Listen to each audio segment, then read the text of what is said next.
Bonjour à tous. Bon alors j'espère que vous allez bien les amis, en cette matinée frisquette et venteuse, j'espère que vous m'entendez bien. Alors dans cet épisode je vous invite à un petit tour de plaine pour aller voir la levée des tournesols, pour aller voir la levée des maïs, pour aller voir du blé, on ira voir aussi du colza pour terminer et je vous raconterai un petit peu les semaines folles qui nous ont séparés depuis les semis. Et je peux vous assurer qu'il faut avoir le moral à une période où on protège les lapins à Paris et où on veut plus de vaches dans notre pays. C'est magnifique. Allez, à tout de suite.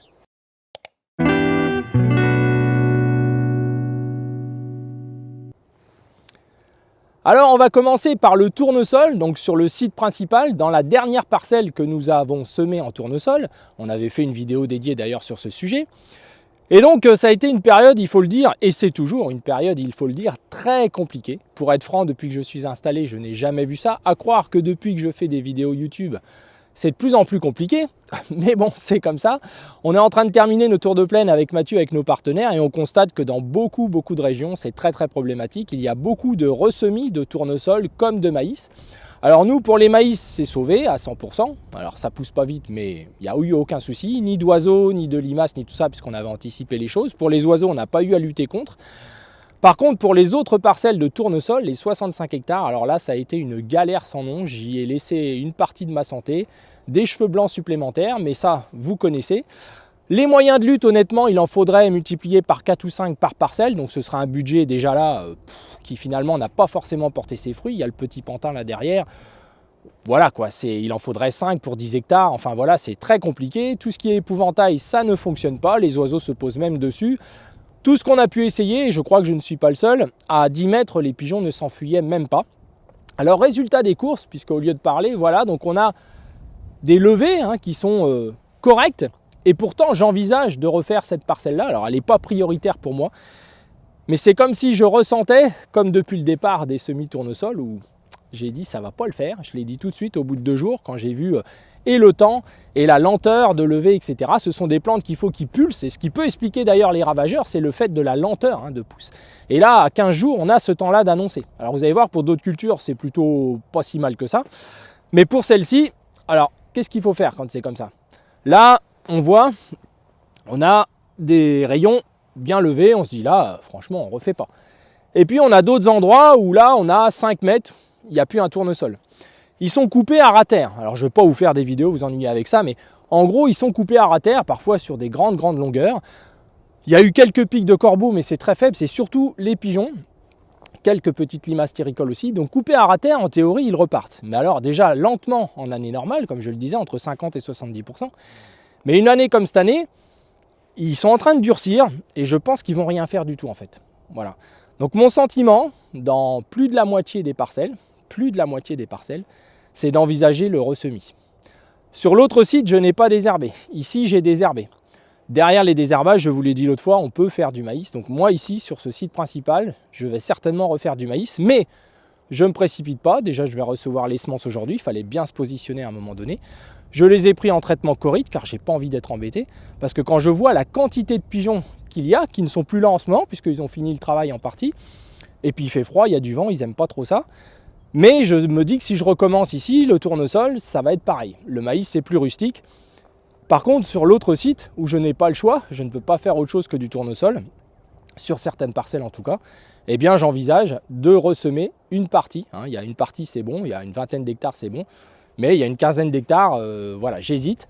Et puis il y a une dizaine d'hectares où là, ce champ-là est rectifié depuis le 2e jour. J'ai pas pu lutter, un champ tout en longueur de 12 hectares. J'ai mis les canons que j'avais disponibles, j'y suis allé tous les jours, 6h du matin, 22h et tout. C'est pas possible, on ne peut pas y arriver. Ceux qui vivent ça savent très bien ce que je veux dire. Donc là, je vais tenter du maïs dans une parcelle où là-bas, il n'y en a jamais eu. Il y a des bonnes parties, il y a des parties moins bonnes. Mais je ne sème pas maintenant, ce qui me laisse un peu le temps. Alors vous voyez, cette parcelle-là, je la pensais terminée. Et finalement, je me dis, ben non, là, ce serait quand même dommage. Il faut qu'on ait encore au moins 50 000 pieds. Et pour le moment, on les a, mais pas de manière régulière. Donc c'est très compliqué. Vous dire qu'on devient complètement fou. Alors si on protège les gentils petits lapins tout mignons à Paris aux Invalides, vous avez peut-être vu, mais qu'on laisse les rats, parce qu'eux, ils ne sont pas mignons, mais on les laisse quand même. on n'a plus envie de voir des vaches, bah nous je peux vous dire qu'on n'a plus envie de voir autant de pigeons dans toutes les régions que nous on est concernés, au nord de la Loire en tout cas. C'est très très compliqué. Des quantités pareilles, c'est du jamais vu. Alors voilà, maintenant ce temps-là a des bons côtés, mais si on ressème, c'est pareil, ça ne va pas avancer. Et là, on va se décaler dans les dates, faire du maïs là, on a changé d'indice, etc. Mais malgré tout, si jamais derrière il se met à faire sec, on sait que ce maïs-là, il peut très bien faire 1,50 m de haut et qu'on se prenne la pilule du siècle. Alors, laisser un champ pas complètement garni ou retenter un semis de maïs bien réussi, etc. en faisant un travail du sol avant. Voilà où on en est. Et je ne vous parle pas des dépenses, puisque évidemment, ces semences-là, toutes les semences comprises, c'est un budget de plus de 5 000 € qui a été remis dans le commerce. Plus du désherbage maïs que je n'avais pas pour les parcelles que je refais. Enfin, vous voyez, heureusement là-bas, je n'ai pas désherbé, donc tout est beaucoup plus simple. Et ça permettra peut-être même de faire un désherbage mécanique et de repartir avec une page blanche. C'est mon sentiment, mais là-bas, c'est un petit peu plus grave que là. Je ne vais pas vous emmener parce que je ne vais pas passer ce temps-là, mais il y a quelques champs où vraiment ça a été tout coupé à ras, donc les grains sont là, il y en a qui sont encore en train de germer, mais je pense que ça fera rien. Voilà, donc c'est le dilemme classique de tous les agriculteurs, de devoir prendre une décision, mais vous savez, vous avez ce sixième sens où vous vous dites « Ah, je peux pas laisser ça », puis en même temps tout de suite vous dites « Ah, ça va coûter, il faut que je le refasse, etc. » On se dit tous ça, mais on sait que des fois quand on laisse, voilà, alors ça fait pas partie des parcelles les pires, mais il y en a une deuxième là-bas, vous savez que c'était un petit peu plus argileux, on avait fait aussi une vidéo. Bon, bah dans tous ces ronds-là, etc., on voit que ça a trop peiné, le temps ne permet pas que ça allait vite, etc. Et j'ai pas du tout confiance. Là, il n'y aura pas assez de population. Donc au moins celle-là, là-bas, c'est sûr. Celle-là, on va se laisser le temps. Alors, on va continuer par le blé. Donc là, juste une parcelle à côté, ça va être plus simple. Donc là, en termes des blés, donc tous mes blés sont comme ça, ne sont pas tous sales, donc heureusement. Il y a 35-40% qui ont vraiment été touchés par le salissement. Donc là, c'est un blé de maïs. Donc l'épiaison est faite. Alors en termes de protection, ce blé-là n'a reçu au total que 2 apports d'azote, 160 unités, sur toutes les céréales que nous avons fait. Il y a 145 hectares de blé, je crois, de mémoire. Il n'y a eu qu'un traitement au stade épi 1 cm de régulation et de protection fongicide pour 10 €. Voilà. Et depuis, je n'ai rien fait. Depuis, je n'ai rien fait. Alors pourquoi je n'ai rien fait? Parce que déjà, je n'ai pas de maladie. Je n'ai rien fait parce que j'ai fait une protection au stade épi 1 cm, donc je suis plutôt serein. Quand il y a eu les conditions pour faire la dernière feuille, enfin, les stades étaient atteints, mais les conditions de traitement n'étaient pas là, et nous étions accaparés à essayer de semer nos tournesols. Vu la météo annoncée, vu l'état des stades sanitaires de toutes les parcelles sur les 2 sites, j'ai dit je vais attendre l'épiaison. L'épiaison est donc arrivée pour protéger l'épi, puisque celle-ci, si on ne fait pas la protection d'épi, c'est la loterie.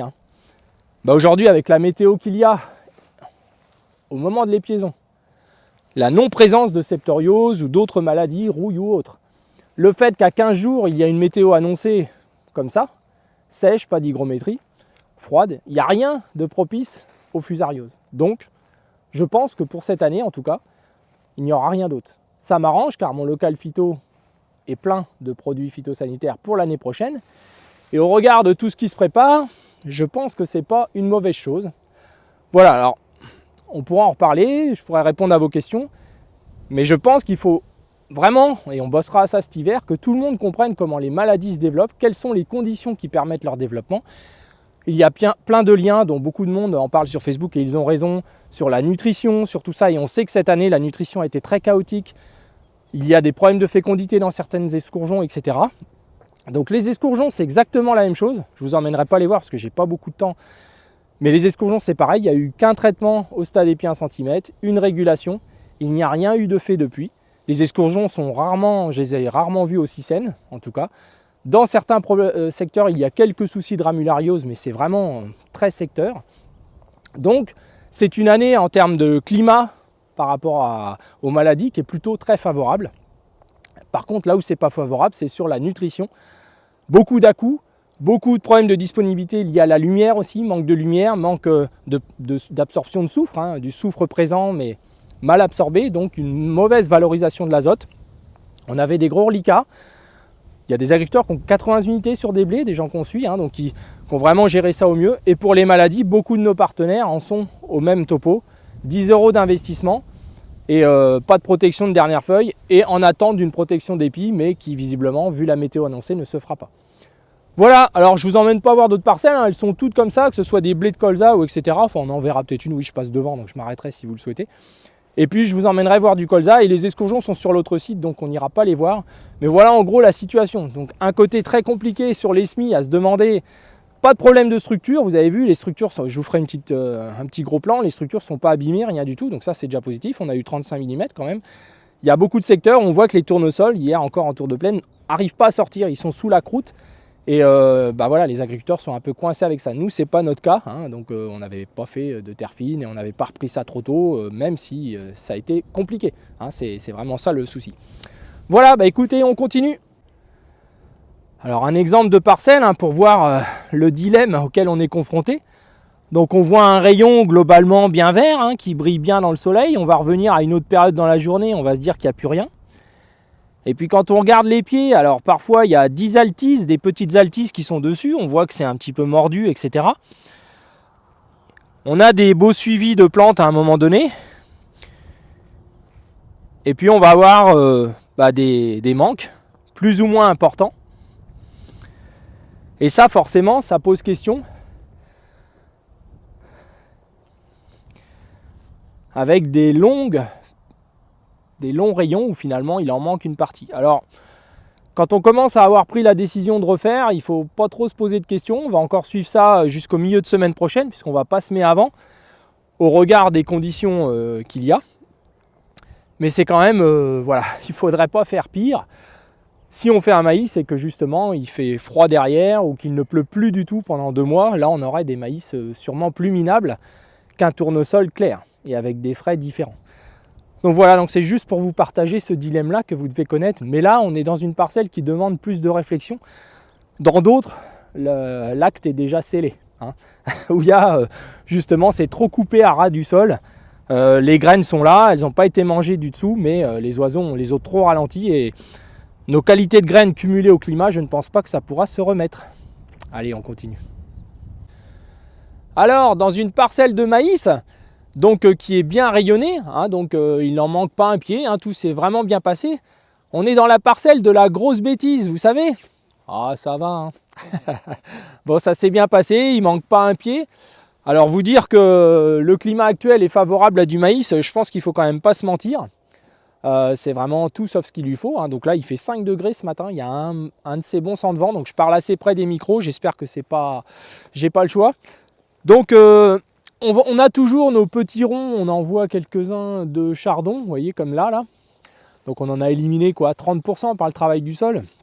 Mais dans le maïs, on a des moyens de lutte assez faciles. Il faut bien le laisser se développer. Donc je ne vais pas faire du conseil phyto ici, mais bien laisser développer vos chardons. D'ailleurs, on peut revenir sur cette histoire de chardon, notamment par rapport à des commentaires que vous m'avez fait sur les tournesols, par rapport aux moyens mécaniques. Il n'y avait pas d'autre solution, les amis. Tous les glyphosates qui ont été faits n'ont pas marché. Quand vous essayez de tuer un chardon à ce stade-là, par exemple, je vais vous en montrer là, à un stade comme ça. Je ne sais pas si vous voyez bien.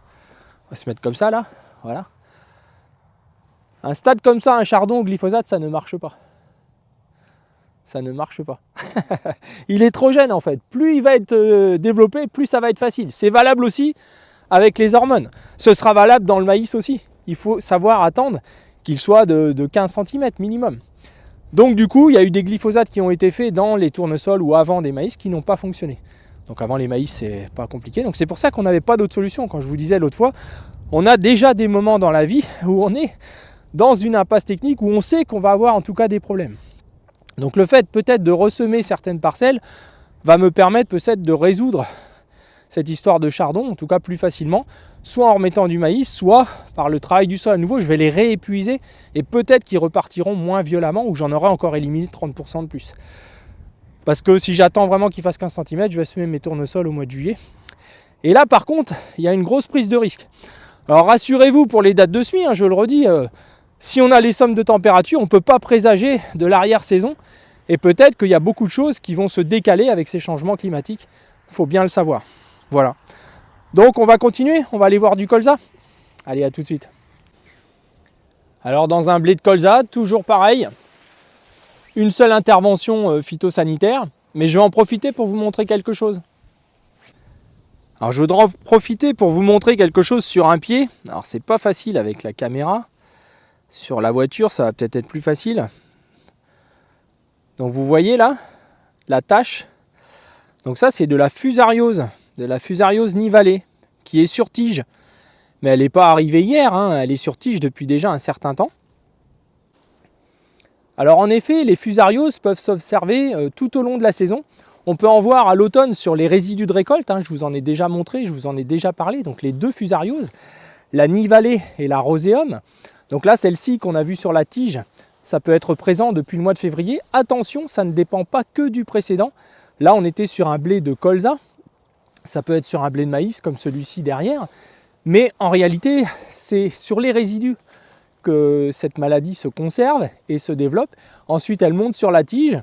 Et lors de conditions brouillard, humidité un peu permanente, au moment où l'épi a ses étamines, donc il est en pleine floraison, c'est là qu'il est le plus sensible. Ça ne veut pas dire que plus tard en saison, il ne l'est pas. C'est valable pour les orges comme sur les blés. Hein, ce n'est pas uniquement valable sur les blés. Il faut bien être vigilant à ça. Et c'est pour ça que d'intervenir par une protection adaptée avec les bons produits, on n'a déjà que 50% de réussite, mais en l'observant sur la tige, on sait qu'il y a un risque. On ne se dit pas je vais faire l'impasse. Là, ce sont les conditions météo qui font dire que même si j'ai quelques présences sur des tiges, que je savais donc que la fusariose était présente dans ma parcelle et présentait un risque, la contamination se fait entre 24 et 48 heures. Donc ça peut être très rapide, mais pour ça, il faut des conditions qui, à 15 jours, ne sont pas du tout annoncées. Ensuite, on va avoir dépassé des stades de sensibilité et surtout, on a les délais avant récolte qui commencent à rentrer en jeu. Dans une quinzaine de jours, ça va être terminé pour toutes les interventions. Alors, on va aller voir un autre blé en face qui est un blé de colza, avant de passer justement à du colza. Donc là c'est pareil, il n'y a eu qu'une seule intervention, donc on a plutôt une belle végétation. Hein. Voilà, donc la parcelle est propre. Hein. Il y a des petits ronds qui commencent à se ressalir un petit peu plus bas, un petit peu comme tout le monde. Vous voyez, sanitairement, on est vraiment nickel. On a les 3 dernières feuilles qui sont très très bien. Et il n'y a eu qu'une seule protection au stade épi 1 cm. Voilà. Donc avec les bons choix de produits, hein, c'est ça qui est important. Et puis s'adapter à l'année, il n'y a rien de pire que de traiter de manière automatique et systématisée. Ce que nous on fait de systématique, c'est ce traitement à cette époque-là, pour plein de raisons, techniquement, et ça c'est autre chose. Les choix des produits sont capitaux, on doit raisonner programme et non raisonner un seul programme, on raisonne programme sur la saison. Et là, c'est vrai que cette année, on va avoir une sacrée économie. Alors, on voit quelques pieds, vous voyez, il y a un pied par exemple là, virosé, légèrement virosé par des pucerons d'automne. On a piégé sur les 140 hectares, c'est un pied, mais c'est vrai que quand vous avez aucun pied atteint et que vous avez systématisé l'insecticide, c'est toujours étonnant. C'est normal d'avoir un pied de temps en temps, c'est pas grave, ça fait partie de notre métier de nature. Hein, on ne peut pas avoir tout qui soit désinfecté, etc. Ça fait partie de notre boulot.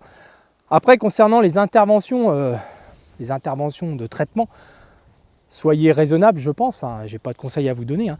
Mais les 15 jours à venir, si ça reste comme ça, quelles que soient vos raisons, désherbage, d'urgence, ceci, cela, non. Nous, on n'a pas désherbé les tournesols sur l'autre site. Voilà, on va y aller en foliaire plus tard avec ce qu'il y a comme nouveau produit. On mettra un peu de racinaire, mais on n'a aucune condition pour aller faire quoi que ce soit. C'est aussi simple que ça. Ça fait partie du métier. Voilà, allez, on finit par du colza. Alors on va finir par le colza, donc qui est une culture à gros enjeux finalement, avec des cours qui se sont effondrés, il faut quand même le rappeler aussi. Donc normalement les huiles dans les grandes surfaces doivent baisser de manière assez importante. Hein. Il va falloir que vous surveillez ça les amis. Donc les colzas ont eu des floraisons assez particulières, il faut le reconnaître, c'était pas l'idéal. Ça va qu'ils ont des génétiques qui permettent des fécondations assez autonomes, sans avoir besoin de beaucoup d'insectes au final. Donc on a compté nous plus de 600 siliques là dans ce colza là, donc on a vraiment des beaux colzas dans beaucoup de régions, même si certaines floraisons se sont terminées un peu bizarrement avec de la pluie tous les 2 jours, on a vu que ça s'est arrêté un peu vite, et on n'a quand même jamais eu durant le 1 mois et demi de floraison des conditions vraiment très bonnes, qu'on souhaiterait avoir en tout cas. La gestion sclérotinia a pu ne pas être faite au regard du passif des agriculteurs. Dans certains cas, on ne voit plus de sclérotinia depuis plusieurs années dans les sols. C'est une maladie qui provient des sols.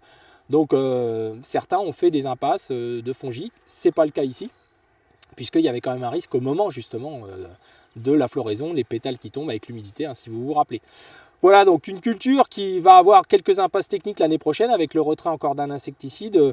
Beaucoup de questions par rapport à son coût qu'elle nécessite, à sa complication. Et puis se reconvertir sur d'autres cultures comme le tournesol ou les pois s'avère compliqué. Vous voyez pour le tournesol, nous on va avoir 25 hectares à ressemer à peu près, donc ça fait quand même pas une paille.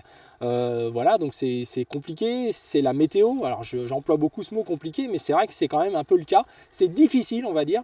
Et puis pour ce qui est des pois, il y a la fameuse bactériose qui se répand un petit peu partout et qui est concernant surtout les pois d'hiver, qui dit qu'ils subissent un gel, déclenche, si vous voulez, cette blessure-là sur la culture, qui déclenche la bactérie qui ne devrait pas être présente dans les semences, mais qui malheureusement se vend encore sur le terrain. Beaucoup d'agriculteurs sont contaminés par des semences achetées avec de la bactériose dedans, puisque je le rappelle, ça provient uniquement des semences, et une fois que c'est dans le sol, eh bien voilà, malheureusement, vous ne pourrez plus tellement refaire des pois sans problème.